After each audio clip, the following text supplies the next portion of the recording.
working towards that bust out. They're going to max everything, make some fraudulent purchases, and walk away. Sometimes they catch them, sometimes they don't. We're not just talking about fake IDs.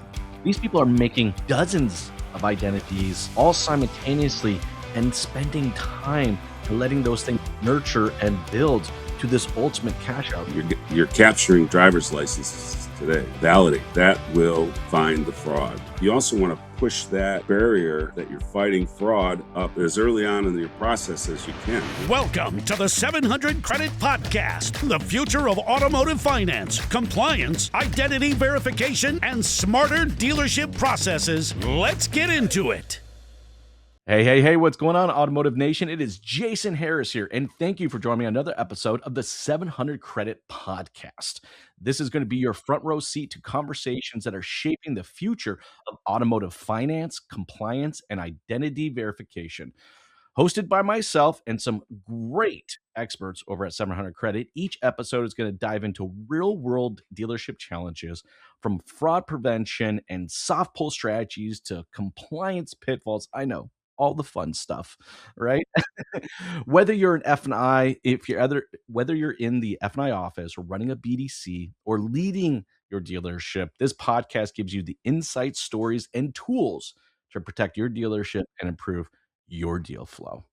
Guys, I have a great guest with me. I have the man, the myth, the legend himself.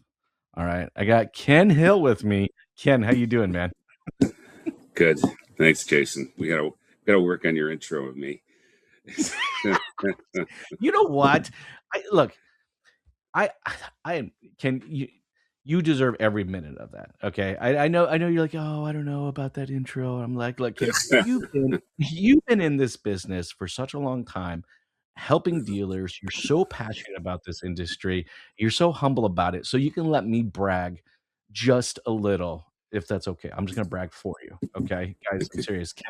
Ken is one of the legit OGs in this business and cares so much about this industry. And we got some great topics. But hey, real quick, Ken, for everybody out there watching and listening right now, who maybe don't know who you are, and why you're the OG, just give me like a quick little origin story of how you got started in this crazy little world we call the automotive industry.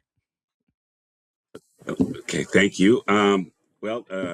I got started in credit first, actually, programming FICO scorecards from manual, and then I went to work for a company that sold credit and solutions across all industries. And then I went from that to really, I wanted to be industry focused in order to really zero in on problems and solutions. And I made the move to automotive, and it's been a lot of fun. And now, right, we're working on credit and identity verification type solutions for dealers to fight some of the problems that they're having inside the dealership. Well, guys, he's a modest person. What can I say? Ken has been here in our industry for a long time and has really committed to solving some of the biggest blind spots in our industry, and honestly, doing it for close to 20,000 rooftops, if I remember correctly. Is that right? Yeah. 20. Yes, 20,000. Yeah. Just a few. Okay, Ken. Today's topic. This topic hits me a little personally, and I'm going to get into it because I was affected by this in a pretty big way, a little bit of trauma, but that's okay. But I want to get into this because the name of today's episode is "Fraud at the Door: How to Spot It Before It Costs You." And I've dealt with fraud in my time in the industry, both from a salesperson, as a manager, and even as an operator, where I had to deal with court hearings and other pains in my butt, all right, because of fraud. And again, we talked a little bit about this before we started recording. This really is people and process and technology issue that has to be solved, and it can create some pretty big impacts at our dealership. So let's start with this, Ken. The rise in synthetic identity fraud and how it hits dealerships. I know. Let's start there. And I know there's a few other pieces of fraud too. So let's actually let's do this. Let's start with like what is synthetic identity fraud, and what are some other uh, frauds that are out there right now? Well, there's synthetic fraud, which is actually a synthetic identity that the fraudster has created, and that some of the traditional fraud fighting tools don't catch it. Some of the older ones, right? The original fraud was identity theft, where a fraudster just tried to purchase a vehicle with someone else's identity. Sure. And there some solutions were put in place that really curbed that. Red flag regulation by the government helped curb that, making sure that that consumer, that person sitting in front of you, was who they said they were. But then the fraudsters took it up another level to synthetic fraud. And now we're getting into first party fraud, which is a different type of fraud as well. But synthetic fraud, right? The fraudsters, they're patient. They spend years creating these identities, and typically they're creating multiple, and a lot of them have been related to gangs and multiple people creating multiple identities. Sure. And they build credit. They build a credit file, and they actually, open credit lines, credit cards, and until they're working towards the bust out. And the bust out is when they're going to walk away from everything. Right before the bust out, they'll max all their credit lines. Sure. And then they'll go to make big purchases. And unfortunately for automotive, vehicles are the number one target for those big purchases. So Makes sense. Easy to move. I can navigate. I can put them in a container, get them out of the way real quick. Yeah. Yeah, and so it's really critical that we have a front line of defense to try and catch all these different types of fraud. And synthetic, there's a lot of tools that can be used to stop synthetic fraud. The fraudster starts to create his synthetic identity by maybe just goes on Cap One, or not to pick on Cap One, but any credit cards. I know Apple cards, like Apple cards, right? Because it's an easy one. It's an easy one to start with. I know that's becoming popular right now.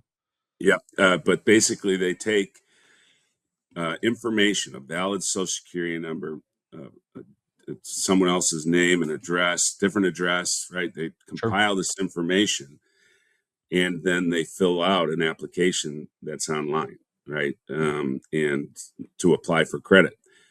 And the first thing that the credit bureaus do is, right, they take that information, they search for a file in their system. Naturally, they're not going to find it. So the policies are, if I can't find it, create it. So they create the file with that false information, and that establishes that credit file. Typically, now they got to start building it. Typically, to build it, they'll pay a consumer with good payment history to add that fraud identity, that fraudster's identity, as a authorized user of their credit card. Sure. So now they're starting to really build up themselves, guys. I want to keep going down this, but guys, for everybody, just real quick, for everybody out there watching, listening, we're not just talking about fake IDs anymore, guys. Like this is some serious time and money invested, and a real strategy here. I mean, to Ken's point, guys, these people are making dozens of identities all simultaneously and spending time and letting those things nurture and build to this ultimate cash out. Can please continue, because I find this super fascinating. Yeah. Well, the authorized user, like I added my children before they went away to college as authorized user on my credit cards. Sure.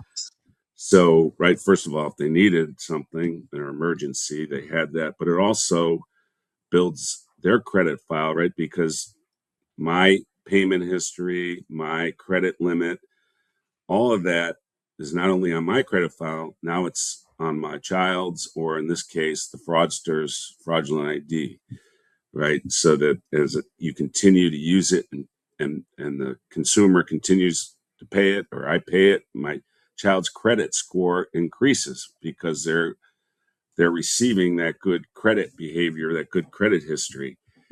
And then once the fraudster establishes that he has an account on his file, now he can actually use that false identity and go pay for credit lines, low volume credit lines, maybe, and good behavior over time, increase those credit lines, credit cards, Yep. increase, right? And so that's why they're so patient. It takes time to build that file. And again, they're working towards that bust out where they're going to max everything, make some fraudulent purchases and walk away. And sometimes they catch them, sometimes they don't.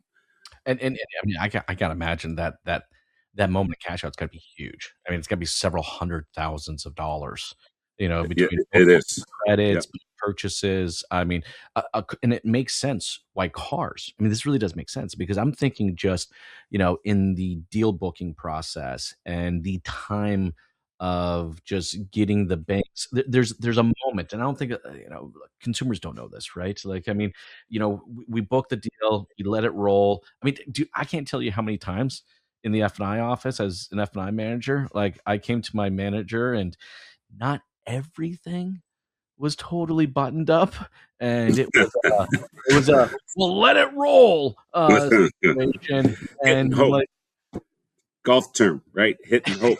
You hit the right? ball, don't know where it's going. You just hope. They sell it. They don't want to lose that sell. They sell it and hope that that deal doesn't go bad, right? And they won't. You don't know for 30, 60 days that deal's bad. So Well, where's that's the what I'm saying. card now? It's that time. Like, I mean, between me getting all of the documents to the bank. Now I know some things have gotten faster over the years, but still, I mean, just and then of course, just for me as a dealer to get funded on that piece of inventory, right? Like, there's a lot of liabilities that can be created through just kind of a lack of process. In fact, actually, that's a perfect segue kind of into what I want to talk about next, because now I wanted to get into the tools and processes that flag fraud before the deal is written. Do you hear that? Before the deal is written. Oh, sorry, Ken. Anyways, can you elaborate on some of the tools and processes? Yeah, sure. Well, it's really a philosophy is right. Get to know your customer. Mm, Right. Get to know them.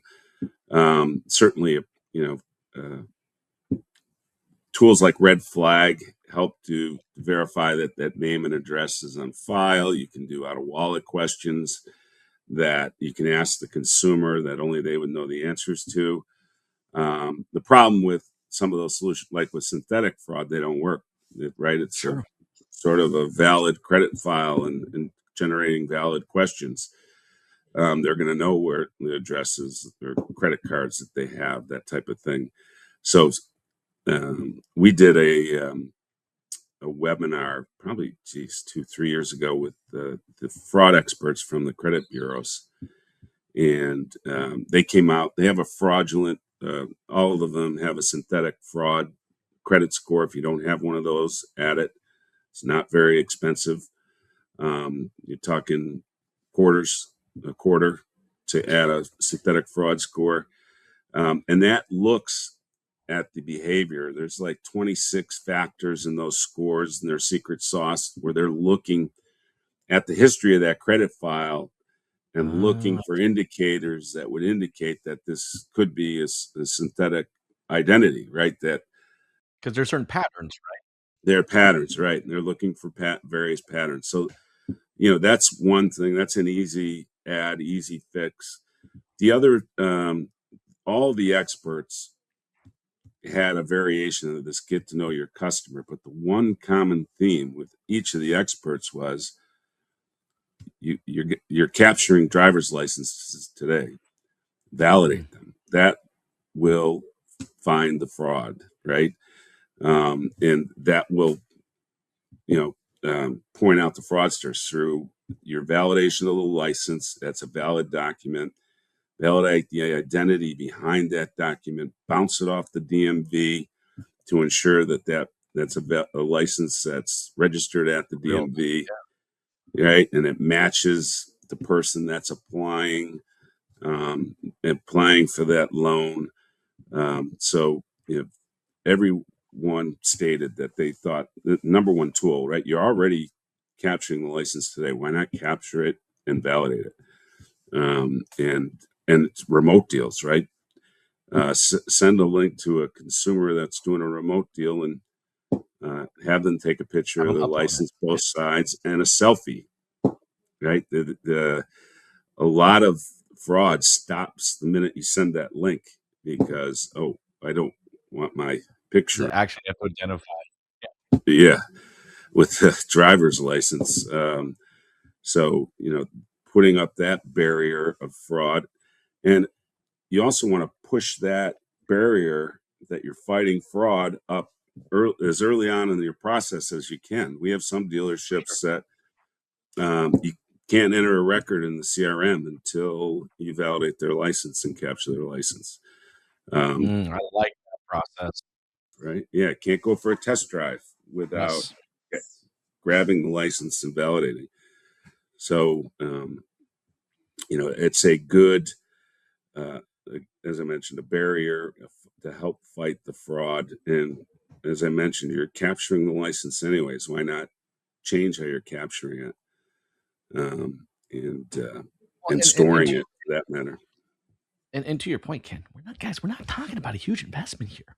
All right. But we're talking things that not only affects the customer experience, but also the staff experience. Ken, I know I've shared this story with you, and maybe some of you out there watching and listening have maybe heard this story before. But when I was a young salesperson, I had a vehicle stolen from me on a test drive. And it was the funny thing is that the person came in, um, you know, a perfect story, working for a certain company that was just up the road. We have sold many, many cars to people that have moved into the area who started working at this company. None of this was uncommon. Everything was, in fact, what the funny thing is, he even had a badge. Like, I mean, just how smart, right? And this was years and years ago. This was over 20 years ago, right? Even had a badge for the company itself, right? Gave us a driver's license. We did what everybody did back then, took a photocopy of it, whoop, went on a test drive. Got about 8-10 miles from the dealership when he decided to pull over. I thought there was something wrong. Maybe there was a car was vibrating or something like that. He pulled out a gun and told me to get out. I wasn't going to argue. I wasn't going to argue. I'm not arguing with you. Sure, whatever. Not worth my life. You take the car. And the car was gone, never to be seen. And what was unfortunate is that I ended up having to walk 4 miles just to the nearest exit on the highway because they didn't have my cell phone. Back then, we didn't carry cell phones with us all the time. In fact, actually, I remember the dealerships encouraging you not to carry your cell phones with you because you didn't want to interrupt the process. But man, this was a scary experience. And I just think about what you just talked about, Ken, on just how, just this very small investment would have eliminated that. But to your point, like the fraudsters are getting smarter. There are they're getting higher and just spending again a little extra investment to identify the synthetic style, which is look, okay, they're smart, they're building the patterns. Look, I know we're getting towards the tail end of our conversation, but I want to ask you this because I wish somebody may have asked my desking manager these questions at one point. But what um what does every desk or F&I manager need to know, but often don't know when it comes to fraud?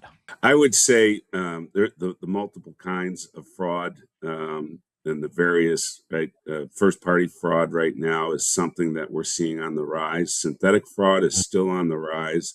First party fraud, right? These consumers they're performing credit washing on their credit file, bringing up their score as high as they can, and then going to a dealership and buy a car with no intention of ever paying. So they're out there. Your dealership, I forget our survey numbers, but it was like the average dealership experiences at least one fraud case. Majority experience multiple a month of Wow. fraudsters trying to steal a vehicle. So, and the other, they like the off the beaten path dealerships, right? Okay. And so if you don't have some form of identity verification, I would encourage you to do it, and especially if you've had experience with fraud, to validate that license. The other piece is too, you got to start thinking about, are you still using paper deal jackets versus electronic deal jackets? You don't want to. Those are a thing of the past. So, validating that driver's license can also accomplish a second thing, and that is taking the images and putting it into your deal jacket without your store employees. One quick story that I did here a couple of months ago is that somebody broke into a dealership and they were trying to figure out, what did they take? Finally figured out they took paper deal jackets and they used the contents of the deal jackets to steal the identities. It was worth more than the cars. It was worth more than the cars. Yeah. So. Well, hey, look, guys, maybe it's the inner Boy Scout coming out in me, but I think you guys can tell from this podcast, the overall theme is to be prepared. And, that is literally talking to your people, educating them, showing them this episode. Make sure that they know kind of what the different forms of fraud are out there, right? Secondly, you got to put a process together. All right. You need to have a process both for your salespeople, from the front to the back. There needs to be a process so that we can identify these. And third, you got to make sure that you have the technology that can quickly identify these fraudsters and ultimately save you guys a ton of money. And your customers will thank you for it. And honestly, your salespeople, and this is coming from someone who's been literally in those shoes, will thank you for it as well. Hey, Ken, real quick, before I let you go, for everybody out there watching and listening, we'd love to learn more. What's the website? Where do they learn more? 700credit.com. And all right. Email addresses, phone numbers there, but or call your rep if you have an existing relationship, right? And with 700, be happy to talk to you about your options and solutions. Awesome. Hey, for everybody out there watching and listening, we appreciate you. If you guys enjoyed this episode and like to see more episodes like this, again, go to 700credit.com, look for the little podcast button, and you can check out some of the additional episodes. Look, one of the biggest compliments you can give us as content creators is to share the show, right? If you have a manager or a colleague that needs to see some portion of today's conversation, it means a lot to us when you share the show. Ken, thank you so much for your time. And for everybody out there watching and listening, we appreciate you. Thank you. You guys have a great day. Thank you. Thanks for tuning in to the 700 Credit Podcast. Tighten your process, protect your deals. See you in the next episode.